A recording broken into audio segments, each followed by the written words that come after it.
I'm standing right here on the shoreline of the Sea of Galilee, one of the most famous bodies of water in all the world.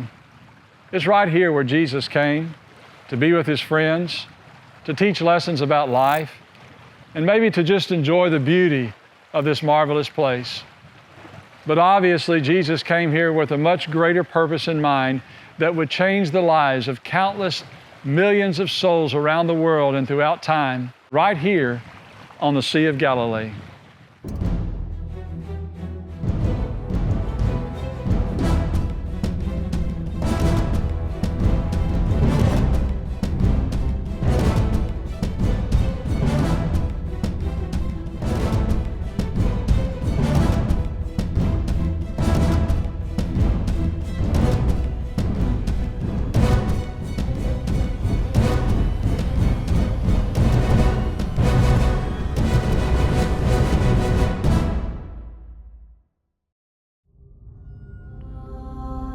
The Sea of Galilee is a beautiful sea that often reflects the golden rays of the early morning sun darting across its calm, colorful waters. Lying 690 feet below sea level, the sea stands at center stage in this coliseum of hills, often adorned with gentle white caps and tints of hue and gray. The beauty of this place, however, extends far beyond what we see here today to a time when Jesus of Nazareth graced its beauty in his own way with his powerful lessons and his works of love. The Sea of Galilee is a beautiful sea. It's very difficult in some cases to see all the way across. If you've ever been to Lake Tahoe, it reminds me of Lake Tahoe in the sense that it's beautiful crystal water, but it's a massive lake. We refer to it as a sea, but it's more of really a lake. Fed by really the upper Jordan, of course, the waters that melt from Mount Hermon. But it's a beautiful place. Located in the Rift Valley between the steep hills of Lower Galilee on the west and the hills of Bashan on the east, the Sea of Galilee has some 33 miles of shoreline and is shaped much like a musical lyre. Its waters come from not only the runoff of rainfall in the area, but also from the refreshing waters of the Jordan River to the north and from several springs found around and under the lake. Referred to only 4 times in the Old Testament, the Sea of Galilee is known as the Sea of Chinnereth, but in the New Testament as either Gennesaret, the Sea of Galilee, Sea of Tiberias, or some 31 times simply as the Sea.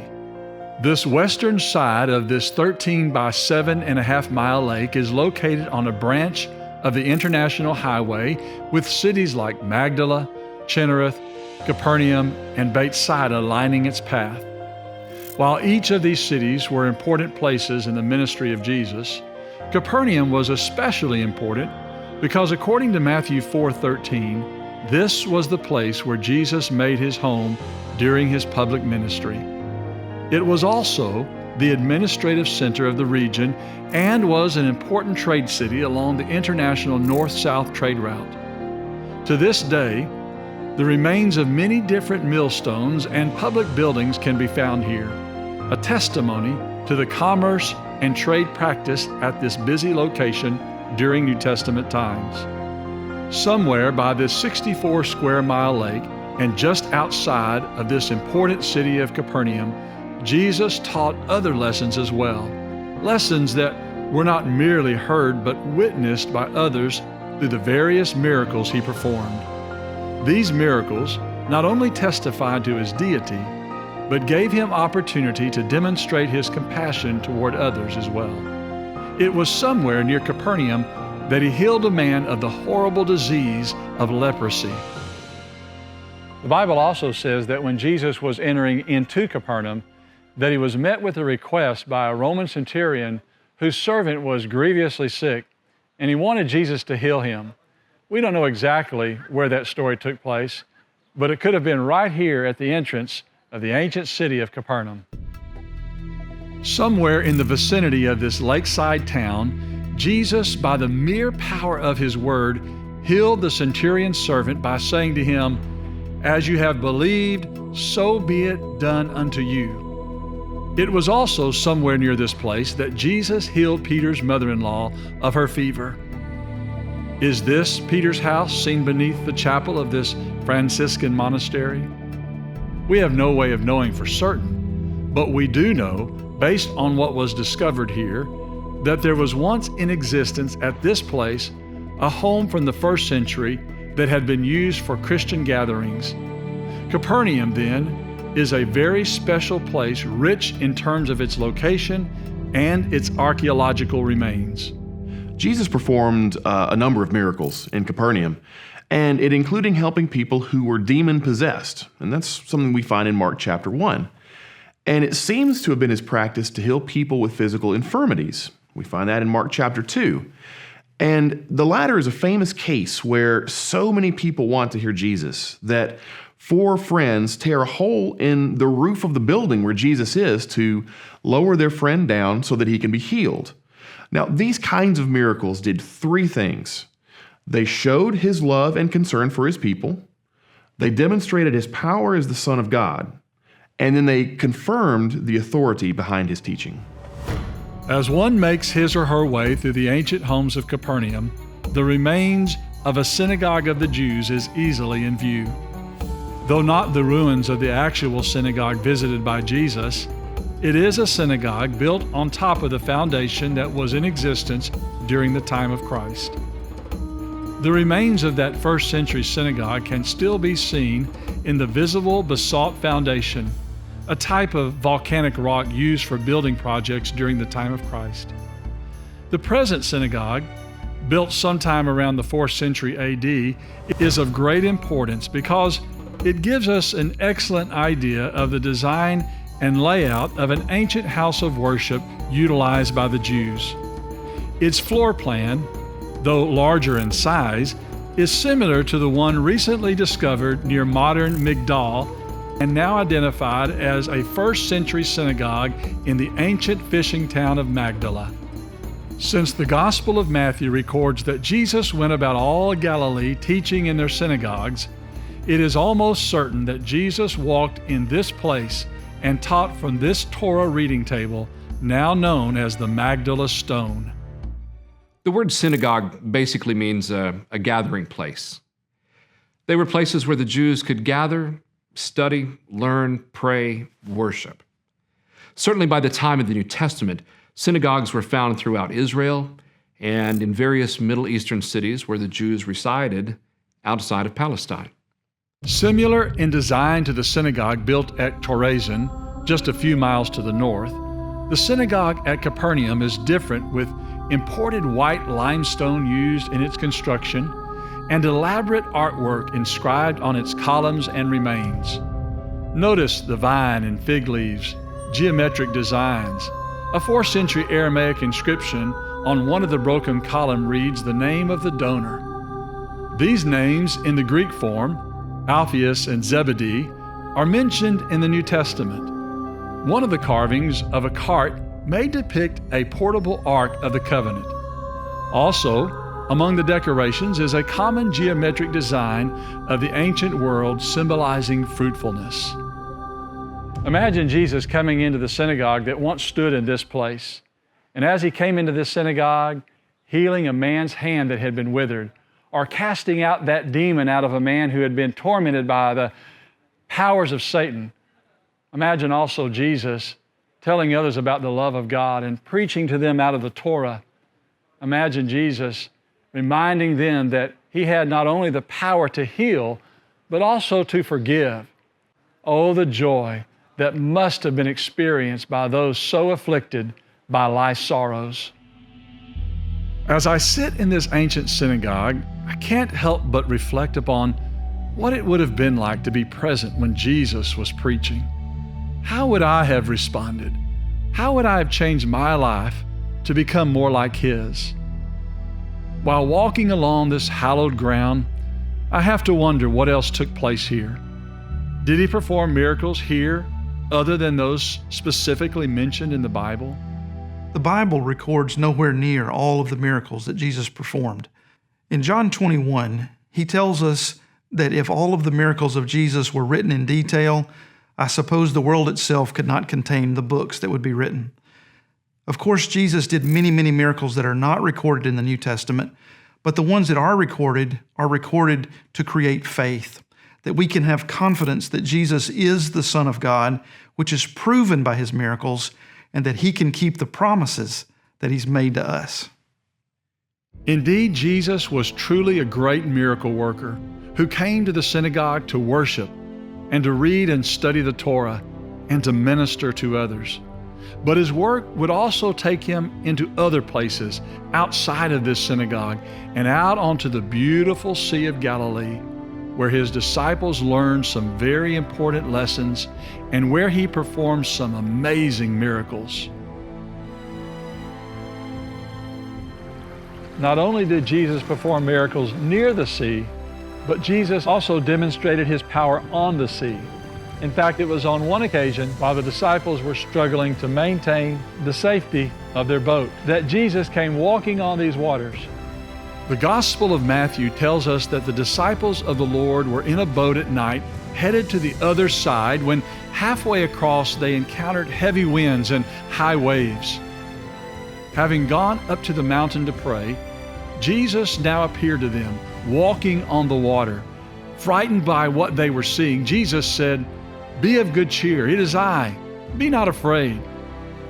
It was then that Peter asked, "Lord, if it's really you, let me come into you." So he allowed him to get out of the boat, but as Peter saw the waves crashing around him, he began to sink. He cried out unto the Lord, and it was then that Jesus said, "O ye of little faith, why did you doubt?" Imagine Peter walking to Jesus and then feeling himself begin to sink into the 141 feet abyss of the lake. In the midst of his fear, it was then that Jesus rescued him. Of the many miracles that Jesus performed on and around the Sea of Galilee, you see these great stories, these great miracles that demonstrate his power over the known universe. You certainly recall the calming of the storm as the disciples on the boat were in a pure panic, and Jesus, of course, demonstrates his power over nature by calming the seas, of which he was the author. That story may very well have begun here, where thousands could have gathered in this natural-made amphitheater known today as the Cove of the Sower. A place that no matter where you may have been seated, you could have easily heard the voice of Jesus as his melodic message was wafted by the breeze from the Sea of Galilee up through this conical-shaped area. From there, the Lord and his disciples set sail across the nearly 7-mile trip to the region of the Gadarenes. Sailing across the sea could at times be dangerous due to the sudden storms that could arise because of the geographic features inherent in the land. To the north, rising to the heights of 9,230 feet above sea level, lay the great Mount Hermon, whose winds would at times descend from its peak and be forced down into the tunnel-like trough of the Jordan Rift Valley. Sometimes the winds would come bursting out upon the water's surface and capture a helpless small fishing vessel in a maelstrom of whitecaps. Fishing vessels used on this lake during the 1st century were most likely not much longer than this reconstructed fishing boat located near present-day En-Gev. The boat boarded by Jesus the night of the storm may actually have been similar to a 1st century boat discovered in 1986 during a severe drought in the mud near the shoreline of the ancient city of Magdala.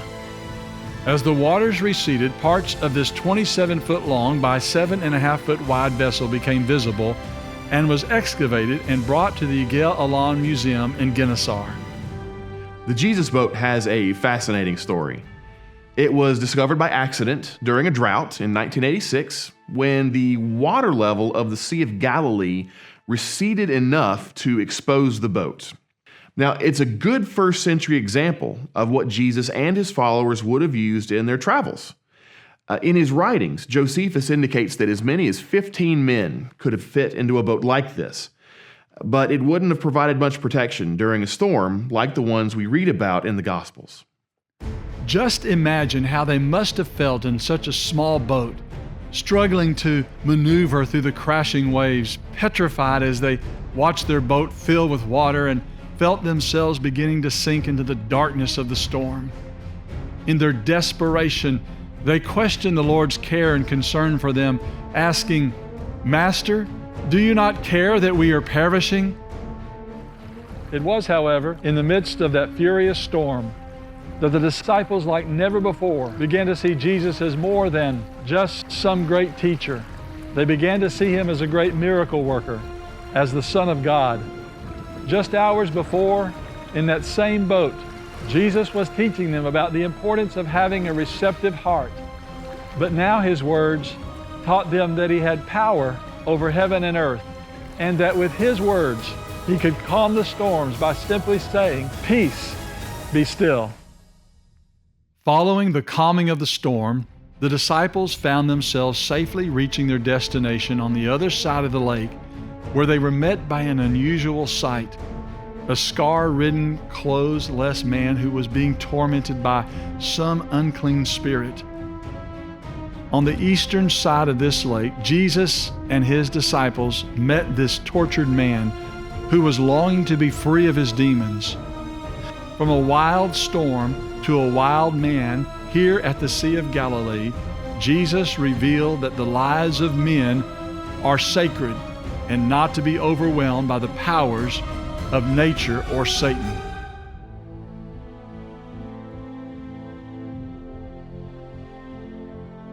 Whenever I'm near a lake similar to the Sea of Galilee, I can't help but think about all that it does to sustain the cycle of life, to quench our thirst, to satisfy our hunger, and to lure us with its beauty.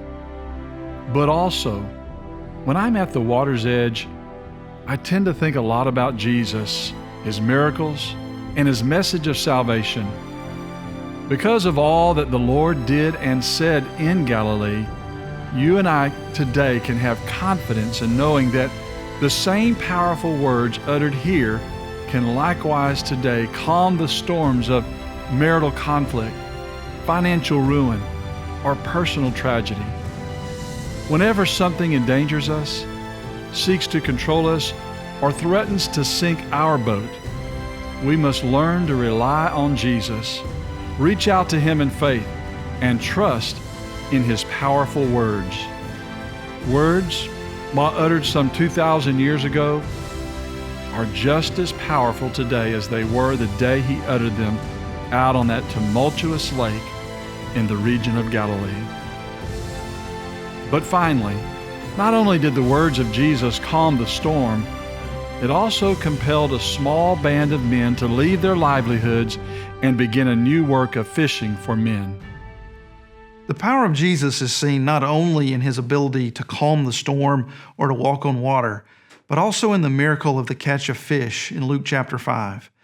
And Jesus, right on the edge of the Sea of Galilee, tells them to put out in deep water and to let their nets down. They pulled in a catch of fish so big it started to sink their boats. After this, Jesus says, "Come, and I'll make you fishers of men." Those men who had witnessed how the winds and the sea obeyed Jesus were likewise compelled to obey his words and cast aside their nets and begin a new work of evangelism.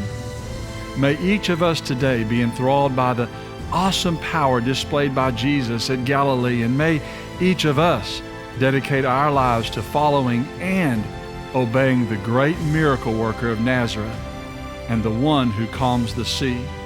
And may we likewise today become fishers of men, pointing others to the beautiful Lamb of God. You are the canyon and I am a crevice. You are the heavens and I am I absolutely love being at the Sea of Galilee.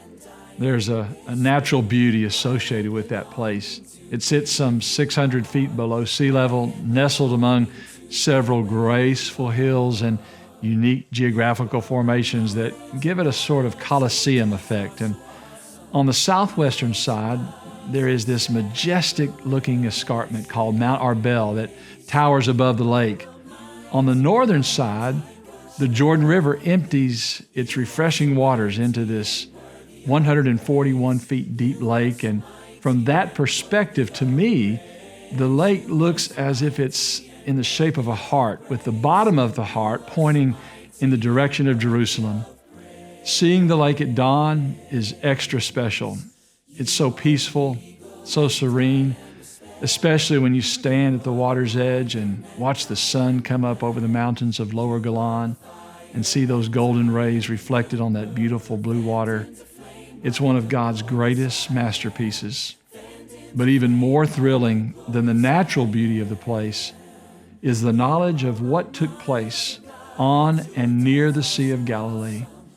Sailing across the Sea of Galilee is like stepping back in time, where you can easily remember Jesus calming the storm, feeding the 5,000, healing the sick, caring for the needy, and where he called his disciples to become fishers of men. Knowing that it was here that Jesus did and said so many things that changed the world, that changed me. It's one of my favorite places in the world. The Sea of Galilee is beautiful. It's surrounded by towns and settlements. It has cliffs and jutting hilltops that ring its circumference. There are these flat sections with farming. I was struck by the fact that everything about it suggests the beauty, the dramatic, and even the dangerous. But I can't imagine being there in the midst of a storm, in the lake, big body of water, a small wooden boat, no modern lighting at all, and trying to make it to land. But that was the situation in which the apostles found themselves. And yet here is this Jesus who, with a word, can calm the storm and the seas and make sure that they safely reach land. In Jesus' day, that sea was encircled at various points by small towns and communities that gave him a population to work with, people to teach, people to bless. And I realized that everything that took place in that epicenter, if you will, in northern Israel, those things, those events have the power to shape my life in the 21st century and help me to be more of the character of what Jesus himself was.